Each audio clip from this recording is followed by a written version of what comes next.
video I wanted to talk about some of the challenges that I face with modelling. So you'll know that on this channel, obviously most of the time I'm a huge advocate for modelling. Try and do my best to kind of show how I would do certain things on it. I don't know whether I achieve the sort of tones that everyone wants or anything like that. I don't claim to be an expert or anything, but I've spent quite a lot of time with them.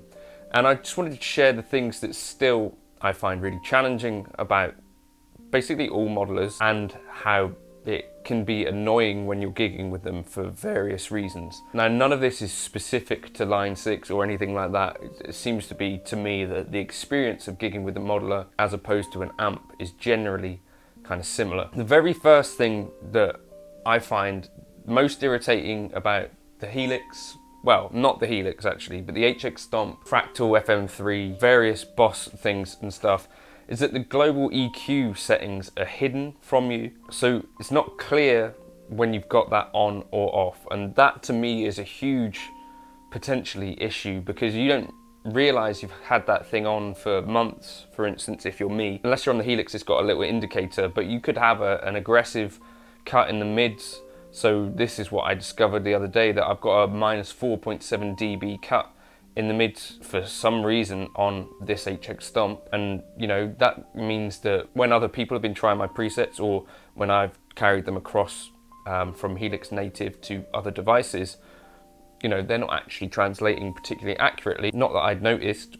Not only is it embarrassing, but it's a little bit tricky. So that for me, hidden kind of important stuff. So in Fractal as well, you can turn off cabinet modeling, you can turn off power amp modeling, but there's no indicator on your main performance screen that that's what's going on.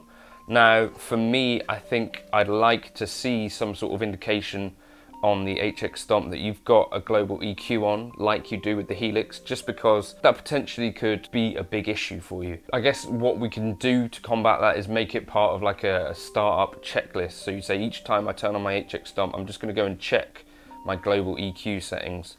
You do that, by the way, you probably know this because you've already changed them. Press page and page left and right together, and then you go across the next page and press global EQ. And for it to be fully flat, the high cut and low cut need to be set to off, and the low gain and mid gain and high gain needs to be set to 0. Now, yesterday I did end up using the high cut on a gig. I was using that gigging preset. The other changes that I made were I took down the gain on my rhythm tone, but I still didn't have a particularly good time. Now, I think for me, the main issue, or one of them, is that oftentimes we'll be using in-ears, or I will, and that I feel like is potentially quite a difficult way to get an enjoyable tone out of in general. I think I'm going to try and explore that a bit more and try and get some more tones out of them. But I think this is a major part of the problem. In-ears come in all sorts of qualities. These ones are very cheap. I've had more expensive ones that also sounded dodgy. I've not had very expensive ones because I lose them. But I think that's part of the issue. So this is actually quite interesting to me. So I've just tried with these because I was thinking, right, is it the in-ears? Are these the things that are ruining my gigs? And so I put them in, and with no global EQ or anything, just it sounds exactly as I'd expect it to. Now obviously this is isolated guitar, but you know, there's fullness.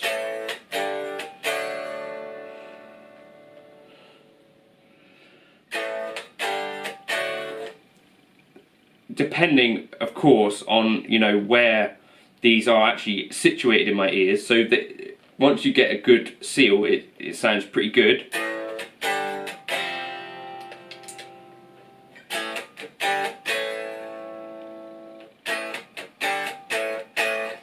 But if you want to try this, because this is a thing that engineers, in my experience, tend to do, bring in that low cut or that high pass filter, and once you get it up to like 150 Hertz even, you start to really kind of castrate the low end. You know, things don't bloom anymore. And yeah, so I've got it at like 160 there. And it's already with that cut at like 150 Hertz. I mean, even lower than that probably if I put it at 100 Hertz.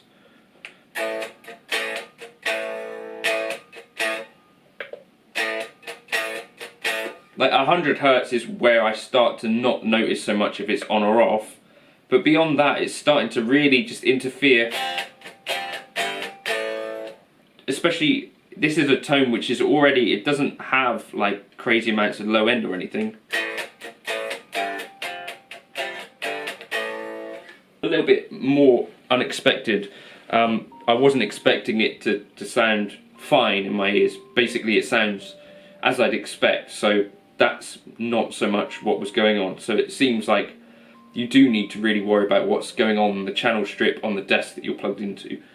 The other issue is that you don't have anything kind of on stage unless you're using like a power cab or an FRFR monitor or something like that to kind of reinforce your sound in the same way that you would. So my hunch is that if you were gigging and all you ever heard was the direct tone of whatever the sound engineer's done with a mic in front of your amp, traditionally, I'm guessing that a lot of the time people would have been more unhappy than they know. The reason that you're not so unhappy with that is because generally you've got, or you would have in the past, or in a traditional setup, you've got the amp kind of blasting tone at you in the way that you're normally getting, and that reinforces the tone in a way that you just don't get if it's just in your ears. You know, all you're getting is a quickly positioned SM57 somewhere around the cone. Maybe that would be what you would have been hearing if your amp wasn't actually on stage with you making noise. So I guess that would be a very different experience to what we actually have when we mic an amp on stage. We still mostly just hear, I presume, the sound of the amp, or a significant part of that. So I think that's part of the problem. I think another part is that sometimes, and this happened yesterday, halfway through the gig, I asked the guy what's actually on this channel strip, and there's a compressor that was on the whole time, and there's also a high pass filter. Whoever was on the gig before me, I think uses or has used a Fender Twin. You can't really have a compressor with generic settings. It doesn't make any sense. Those could be wildly different. I may be sending a way hotter signal into the desk or a way colder signal. So generic settings on the desk, I think, are one of the major factors that is going to ruin your time if you're gigging with a modeler. So I don't know whether you can get away with this, but what I'm going to be doing going forward is just to ask to be starting from a blank channel strip. So if it's okay with you, could you get rid of the compressor, get rid of any kind of shocking EQs, and can we just start from scratch? And then if you need to EQ bits, maybe do so. But you know, sticking a big compressor on things could make things really woofy, can make things quite thin, and yeah, I'm just not sure it's a great idea necessarily. So yeah, what's frustrating about this stuff is that you end up getting funny looks from the guy who's dialed in, well, not dialed in, he's just using a template with a compressor on it, and you know, a high pass filter, and then when you turn on a distorted tone, he's going, what's going on? It's like, yeah, that was you, mate, not me. Be responsible for your tone. Get rid of my tone. The other thing with in-ears is that they kind of fall out, sort of, especially the cheaper ones, and then you lose bass response. Those, for me, are the things that I find most challenging about modelling. As much as I use it all the time, it's still probably not even 50-50 that I end up actually being happy with what I hear in my ears on a live gig, because there's so many variables. And I think that's part of the reason for me that taking an amp out live is still quite a bit more fun, because there's none of this kind of stuff, well, or much less of this kind of stuff that goes on. Yeah, so I don't know, that for me is why I think a lot of people still have a more enjoyable time with real amps, and I think is part of the thing that I still don't particularly like about modelling. As much as there are so many upsides and the convenience factor, you know, like I could go to a gig with just this and, you know, had all of the factors and variables been set up correctly, I'm imagining I'd have had a much better time. But there are a lot of variables and a lot of things that can just ruin your tone and can ruin your experience of the gig. And those for me are things like hidden kind of settings on your Helix, in-ears in general, and then sound guys, or not even sound guys, but people that have been tasked with running the desk. What have they got going on? What is the mix like? Is there a generic channel setting with a compressor on it and a high pass filter cutting off all of your feel? There's just a lot of factors, and for me what I'm going to be doing is saying, can we start from a blank kind of preset? Can we turn off the compressor? Can we turn off the EQ? I've kind of already done what I think is some sensible tone shaping. If we need to go from there, we can. I'm going to spend more time dialing in presets with in-ears, because that's a big part of, you know, that's the speaker that I'm actually hearing these tones through when I'm gigging. And yeah, each time I turn on the Helix or the HX Stomp or Fractal FM3, I'm going to kind of check that I haven't got some global settings on which are going to trip me up. Let me know your thoughts. What's your experience with modeling stuff and gigging it? Have you found things that work consistently? I think the most happy I've been is when I had an external mixing desk and I just plugged straight out of the headphone, and then I took a feed from the desk of everything but the guitar and I just blended it myself. And that for me was a way better experience than going back through the desk and whatever generic stuff they got going on the desk, which frankly I don't want on there.